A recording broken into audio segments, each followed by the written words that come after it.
प्राचीन समय की बात है, जब धरती पर सत्य, धर्म और तप का साम्राज्य था। जंगलों में ऋषि मुनि कठोर तपस्या करते थे और राजाओं का राजधर्म धर्म और न्याय के अधीन था। लेकिन समय के साथ मनुष्यों के बीच लोभ, ईर्ष्या और अधर्म फैलने लगा। इस अधर्म के परिणाम स्वरूप धरती पर अंधकार, माया और काले जादू का प्रकोप बढ़ गया। दक्षिण के गहन जंगलों में एक राक्षसनी मायाकी रहती थी। मायाकी ने तप और साधना के बल पर ब्रह्मा जी से वरदान प्राप्त किया था कि वह कभी भी किसी साधारण मानव के हाथों मारी नहीं जा सकेगी। उसने अपने वरदान का गलत उपयोग करते हुए पूरे क्षेत्र में भय का साम्राज्य स्थापित कर लिया। उसके पास काले जादू का ऐसा ज्ञान था जिससे वह मनुष्यों को अपनी माया के जाल में फंसाकर उनकी आत्मा पर अधिकार कर लेती थी। मायाकी के आतंक से गांव के लोग भयभीत थे। उसने कई राजाओं को हराकर उनके राज्य अपने नियंत्रण में कर लिए थे। गांवों के खेत बंजर हो गए और पानी के स्रोत सूखने लगे। लोग समझ नहीं पा रहे थे कि इस संकट से कैसे बचा जाए। संकट के समय हिमालय के एक पर्वत पर तपस्या कर रहे ऋषि अद्वित को इस घटना का आभास हुआ। ऋषि अद्वित अपनी ध्यान शक्ति से समझ गए कि यह सब मायाकी के काले जादू का परिणाम है। उन्होंने अपने शिष्यों को बुलाया और कहा, धरती पर धर्म और न्याय की रक्षा करना हमारा कर्तव्य है। यदि हम इस माया और काले जादू को रोकने में असफल रहे तो यह मानव जाति का अंत होगा।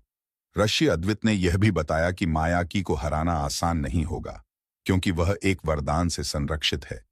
केवल सत्य, तप और विशुद्ध आत्मा की शक्ति से ही उसे हराया जा सकता है। अद्वित ने अपने सबसे योग्य शिष्य अर्घ को मायाकी के खिलाफ लड़ने के लिए तैयार किया। अर्घ युवा था, लेकिन उसका मन और आत्मा बहुत मजबूत थी। उसने वर्षों तक कठिन तपस्या और ध्यान किया था। ऋषि अद्वित ने उसे कहा, तुम्हें पहले अपने भीतर की सभी कमजोरियों को खत्म करना होगा। माया के चक्र से बचने के लिए तुम्हारी आत्मा का शुद्ध होना जरूरी है। अर्घ ने तपस्या की और अपनी आत्मा को इतनी मजबूत बना लिया कि माया का उस पर कोई प्रभाव नहीं पड़ सकता था। ऋषि अद्वित ने उसे एक दिव्य मंत्र दिया, जिसे मायाकी के सामने पढ़ने से उसकी शक्तियां क्षीण हो जाएंगी। अर्घ ने मायाकी की गुफा की ओर प्रस्थान किया। रास्ते में उसने देखा कि जंगल में जगह जगह माया के जाल फैले हुए थे।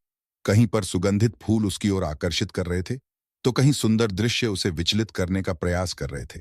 लेकिन अर्घ ने अपनी साधना और ध्यान के बल पर उन सभी प्रलोभनों को नकार दिया। गुफा के भीतर प्रवेश करते ही अर्घ को मायाकी ने अपने जादू से भ्रमित करने का प्रयास किया। उसने अर्घ को उसके प्रियजनों के रूप दिखाए और उसे भावनात्मक रूप से कमजोर करने की कोशिश की।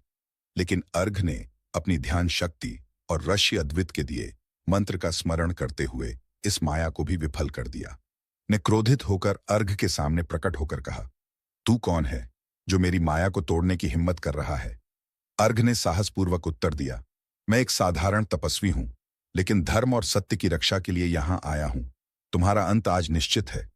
मायाकी ने अपने काले जादू से उसे हराने का प्रयास किया, लेकिन अर्घ ने ऋषि अद्वित के दिए दिव्य मंत्र का जाप करते हुए उसकी शक्तियों को कमजोर कर दिया। अंततः उसने मायाकी को हराने के लिए अपनी आत्मा की पवित्रता और तपस्या की शक्ति का उपयोग किया। कांत होते ही पूरे जंगल में उजाला फैल गया। उसके काले जादू का प्रभाव खत्म हो गया और गांवों में फिर से हरियाली और शांति लौट आई। अर्घ ने अपने गुरु ऋषि अद्वित के पास लौटकर उन्हें यह शुभ समाचार सुनाया। ऋषि अद्वित ने कहा, यह तुम्हारी तपस्या और सत्य की शक्ति का परिणाम है। हमें हमेशा याद रखना चाहिए कि अधर्म कितना भी शक्तिशाली क्यों ना हो, सत्य और धर्म के आगे वह टिक नहीं सकता। इस घटना के बाद अर्घ का नाम पूरे क्षेत्र में प्रसिद्ध हो गया। लोग उसे सम्मानपूर्वक धर्मवीर कहकर पुकारने लगे। उसने अपना शेष जीवन धर्म और न्याय की स्थापना में व्यतीत किया। इस कहानी से हमें यह सीख मिलती है कि चाहे परिस्थितियां कितनी भी कठिन क्यों ना हो, सत्य, तप और पवित्रता के बल पर किसी भी माया और अधर्म को हराया जा सकता है।